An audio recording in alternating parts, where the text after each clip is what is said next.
This is the Radically Realistic Podcast.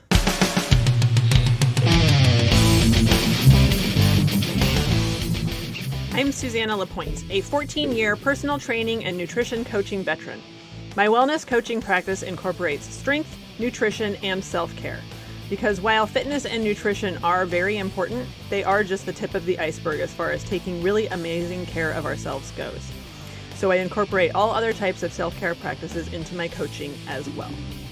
I call this podcast Radically Realistic because when it comes to implementing sustainable habits and practices to improve ourselves or our lives, they must be realistic and they must fit into our current lives. Otherwise, they won't stick. And then what even is the point? Join me each week as we explore another aspect of taking amazing care of ourselves through a lens of being super realistic about what we can and will actually fit into our lives. Let's get started with today's show. Hey, thank you for joining me on the Radically Realistic Podcast today. I super appreciate you taking the time to listen, whether this is your first or I think it's the 14th episode. Might be the 15th, not sure. But if you've listened to every single one, thank you so much. And if it's your first one, welcome. I'm Susanna. Thank you for joining me. I'm actually super excited about this podcast today because as I started writing it, I started realizing I had a lot more ideas than I thought I did initially, and it kind of got on a roll. And so I do have a lot of ideas to share with you right now if you are in the same boat as I am with the COVID fatigue. But first, I wanted to just tell you about a couple quick announcements. I'm about to start my first small group coaching beta testers in the first week in March. I have a great group committed, and I can't wait to get started with this next evolution in my business. I'm calling this program Bulletproof Foundation, and we are diving into a very solid pelvic floor, core, glute, and posture practice to start building a solid foundation with which to expand upon. After this first group is done, I will be opening up further opportunities for small group coaching. So if you're wanting to work with some accountability and a small supportive community, keep that in mind for the near future. I can think of no better way to spend our time right now than building a super strong foundation for whatever comes our way, activity-wise this summer, because summer is coming, yay. Or even just training for life. As we get older, as we age, these foundational muscles become more and more important. And the old saying is true, use it or lose it. I think we all know how fast strength starts to go as we age. So we really need to stay on top of these muscles to stay strong and prevent injury and be able to navigate the day-to-day with ease and confidence. So just keep that in the back of your mind if you are interested in joining a small group in the near future. Also, I just wanted to let you know really quick, I'm super excited about this because I just enrolled in the Moderation 365 Food Relationship Certification. This concept, Moderation 365, seeks to end the all or nothing thinking around food, which I struggled with for so long and so many of my clients struggle with it. So it's basically, the concept is to even out the highs and lows between the binge and deprive cycle that a lot of us find ourselves in around nutrition. This course created by Jill Coleman was the catalyst for change for me several years ago when I was caught in the disordered eating cycle and I could not see my way out. Her concepts and training finally lit the way so I could see a way out of this trap and into food freedom, which I am in now, and it's literally the most amazing thing ever. And she's created a certification course for wellness professionals to help other women, and there are so many other women stuck in this cycle. So stay tuned for more on that. I'm starting in the beginning of March as well on that one, and can't wait to have that certification as well because I think this is going to really revolutionize the way we think about food. So can't wait to tell you more about that one. Okay, so on to today's topic. And I think I am not alone when I'm talking about COVID fatigue. Everybody I talk to is experiencing the same thing. We are solidly 11 months into this pandemic. And I just wanted to share a few insights that I've had over the last couple of weeks. Most of my clients are in this boat, so I feel this is probably a pretty universal situation. Every time I talk to them, every week, everyone is in different levels of, COVID fatigue and burnout and all of those things that come along with winter, as well as this pandemic that's just dragging along. And what I'm noticing is that for most of us, mental capacity is dwindling. The ability to do things we need to do in order to take care of ourselves is requiring more and more effort. Winter is dragging on and COVID fatigue is real. And while I don't have any answers, I do have a few ideas.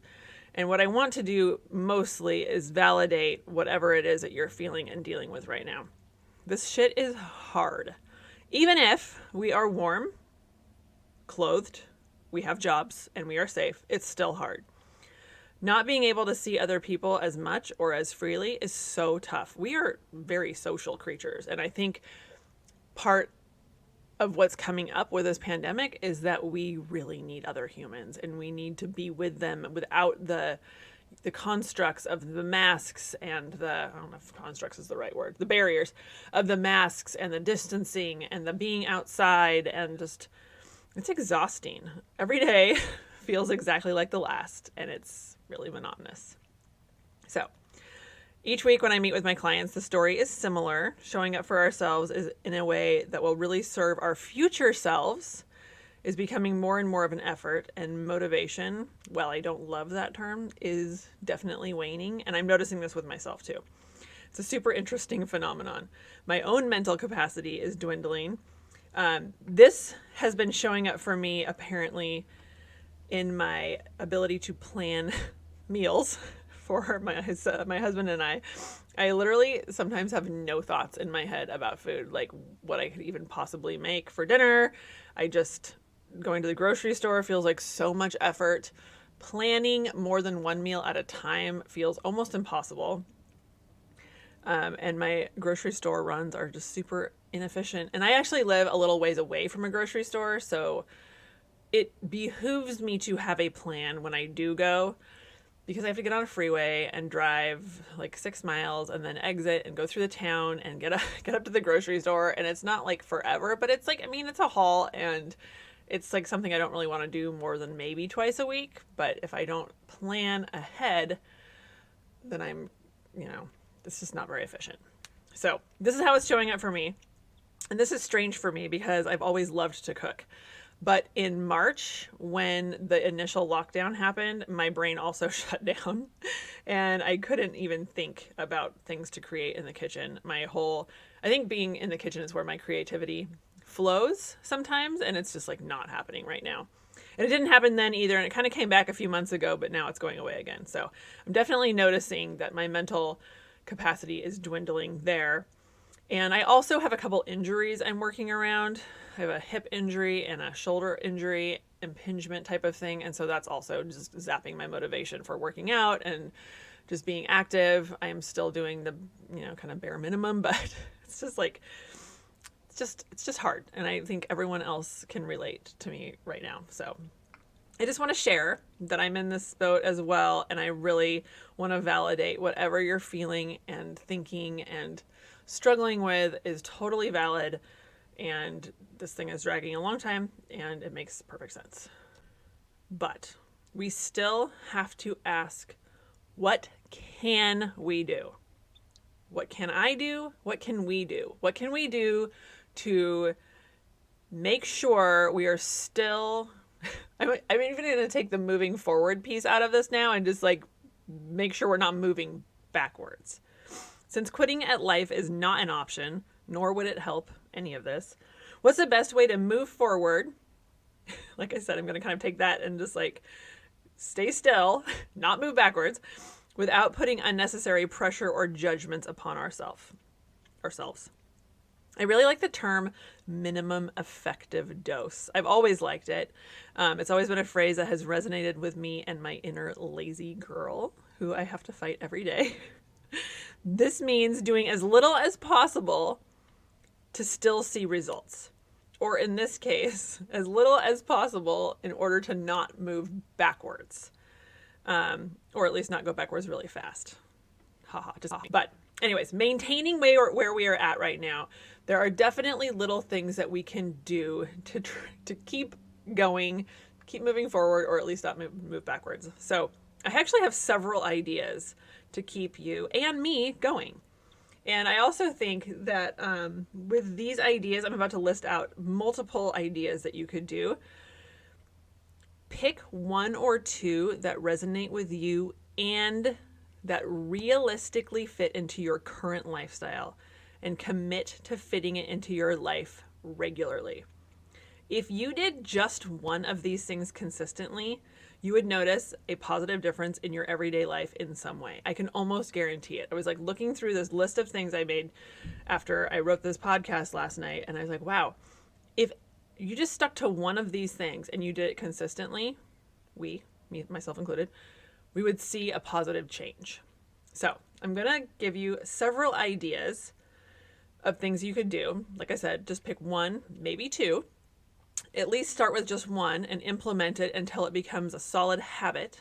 And then you can pick another one. And let's just keep moving forward from here. Because what is the alternative? There isn't one. So we got to just keep going. I've categorized these into 3 categories. Movement and strength is the first one. Nutrition is the second one. And then self-care is the third one. So in the category of movement and strength, when workouts feel like a lot of effort and you'd really rather skip them, can you, 1, cut them in half? Something is always better than nothing. So if you take a longer workout and just cut it in half, do 2 rounds or 1 round instead of 3, or take out the parts that you can't mentally wrap your head around right now and don't do them. I don't know. Just make it shorter, but still do it. Could you do that? Or could you set a timer for 10 minutes or 12 minutes or 15 minutes or whatever it is that you can handle and commit to that amount of time being active? I don't know, find a workout you want to do a video, whatever, go for a walk, set a timer and be done and let it be good enough. But just commit to doing that short amount of time. Could you commit to just a short walk daily, even like 15 minutes? If you did a 15-minute walk every day when you're not doing anything right now, like that would make a really big difference. And mostly it would make a difference in your mental health. Walks are the best for your mental health. We know, I think that. Could you follow a short yoga or core workout on YouTube so you don't have to think of anything? You can just follow the motions. There's lots and lots of videos available for workouts, but lots of core or yoga videos. Yoga with Adriene is my favorite. I think most people know that right now. But you can just look up yoga with Adriene, and there are so many videos, and a lot of them are really short, 10 to 15 to 20 minutes. And sometimes that's all you can handle, and that's great. It's better than nothing. Could you hire a coach? You could hire me or anyone else whose philosophy resonates with you to plan your workouts and daily movement with you and then keep you accountable to them while helping you work through the stuff that typically derails your efforts. So that's what I do with my clients a lot, is kind of help them work through the things that would normally stop them completely and just keep moving forward, even if it's kind of muddy at that time, if it's a lot of effort. But just keep moving forward until you kind of get through that rough patch, which I'm experiencing with a lot of my clients right now. There's a lot of rough patches, and myself included. I keep saying this, but myself included. Like, there's rough patches. And like some days we don't feel like doing shit, but still moving forward as best as we can through that, and then keep going when things feel a little bit easier. Because this is a cycle. We go up and down. We always do. But during this pandemic, I believe that the ups and downs are a little bit more pronounced. So the downs are a little bit harder to deal with. So you could hire a coach to help you stay accountable and help you stay consistent. And that would be a big boost to your mental health too, because you would build some trust in yourself that you could actually do this stuff. Okay, in the area of nutrition, when nourishing yourself well feels really hard and all you want to do is order pizza, can you, 1, commit to a big protein-filled blood sugar balancing breakfast? I think that of all of the things, this is one of the most impactful things that you could do to ensure that your blood sugar is balanced as much as possible for the day. This will truly set the tone for your entire day. Even if the rest of your nutrition sort of goes to shit during the day, having a big protein-filled breakfast will at least keep your blood sugar mostly stable for most of the day. So that's the first thing. Could you commit to eating one big ass salad a day? Even if the rest of your nutrition goes to shit, at least you've gotten in several servings of vegetables. As a bonus, actually, I am going to include a PDF guide to making big tasty salads in the show notes. I made this guide a while ago and I forgot that I had it, so I thought I would link it into the show notes. It's a 2-page PDF, beautiful, lots of color, lots of ideas on how to make salads that taste super good. How to make a salad you'll really want to eat. It's really good. So the link is in the show notes, and you can download it to inspire you for your one big ass salad per day. Okay. The third idea is making protein a priority. Again, if everything else goes to shit, but you've at least made a priority to get protein at every meal, you're at least doing your blood sugar a favor and lessening your chances of having uncontrollable sugar cravings throughout the day. So, whatever else happens, just have a big serving of protein every time you eat. That will help balance out your blood sugar and at least mitigate some of the ups and downs. Okay, last category, self-care. I actually have several ideas here. When you are the absolute last thing on your priority list and self-care is nowhere to be seen, could you at the very least try one of these things? The first idea is putting yourself to bed just a little bit early. When our reserves are super low and everything seems very overwhelming, more sleep is almost always the answer. Especially when another episode of Netflix is calling your name, going to bed can seem really hard. But I can almost guarantee, 100% almost guarantee, the next morning you will thank yourself. I cannot tell you how many times I've talked to people lately, including my son, who have said they just feel they can cope so much better when they have adequate sleep. And a lot of people are not sleeping very well right now. There's a lot of stress. And adequate sleep helps us to be able to cope with this stuff so much better. Things just don't seem as bleak when we have enough sleep. I know that we all know this, but when it comes down to it, it's so much easier to stay up late than to put ourselves to bed on time or a little bit early. But I promise you it pays off. Okay, second idea. Take a couple of breath breaks throughout the day. Just closing your eyes and taking 5 to 10 deep breaths and being really present with each one of them can make a huge difference in how stressed out you feel. It's like a little mini meditation, and it can really reset your brain in that moment. Another idea is to schedule a chat with a good friend.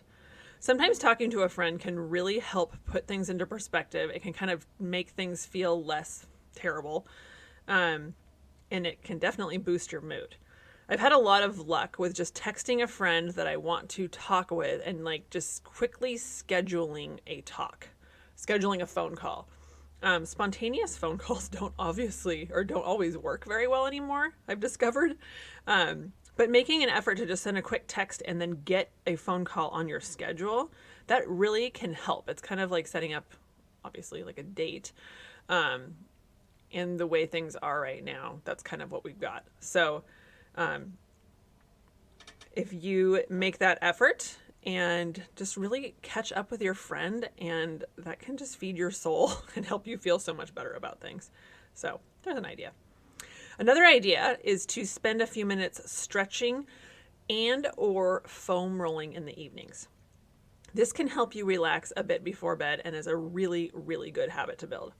I've linked a 15-minute full body stretch video and another full body foam roll out video in the show notes if you want to have some guidance while you're stretching and or rolling. Both of these videos are great. The 15-minute stretch video kind of hits everything, and the foam rolling video also kind of hits everything, and they're both about 15 minutes. So I would totally encourage you to watch one of these if you feel like you might need a little help with this. Relaxing before bed and just kind of working your muscles a little bit giving them a little love can really help you sleep better. All right, hydration. Making hydration a priority. Set a reasonable goal. Half of your body weight in ounces is a great place to start. And visually see what that looks like. For example, if you weigh 170 pounds, 85 ounces would be your goal. If you have a 32-ounce water bottle and you know you need to drink 85-ish ounces, that's about 2.5 of those water bottles full, which is probably more than you might be drinking right now.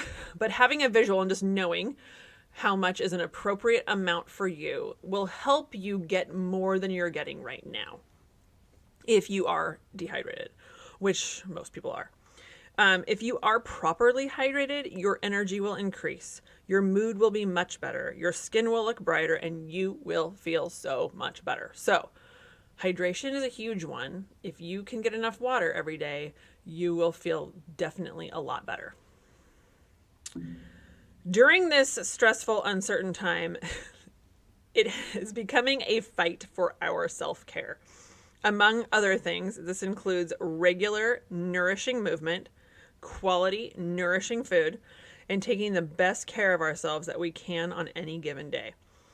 It is way too easy to regularly resort to an extra drink or 3, to get takeout every night, and to sit on the couch watching mindless TV for hours on end, especially late into the night. But these things can stress us out even more and do not feed our souls. Again, disclaimer here is that all of these things are fine in moderation. It's just when they become a habit and take the place of our regular nourishing habits that it can become a problem. Keep moving forward, folks. Join me in rebelling against the funk during this time. Funks happen and we must stay on top of them in order to take care of ourselves. And it can feel like a really big effort a lot of the time. I am absolutely right there with you. But in the end, these things will pay off in spades when life does return to some sense of normalcy and we haven't entirely let go of all of our good habits. I know it's really hard. Acknowledge the suck and just keep going as best as you can wherever you are at right now.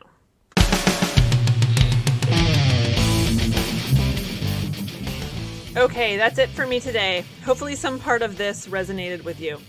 Please share this episode with a friend that you think would like it and leave a 5-star rating and review if you haven't already. Also, make sure you download my guide on how to make a big-ass salad that tastes really good and will nourish your body. The link is in the show notes.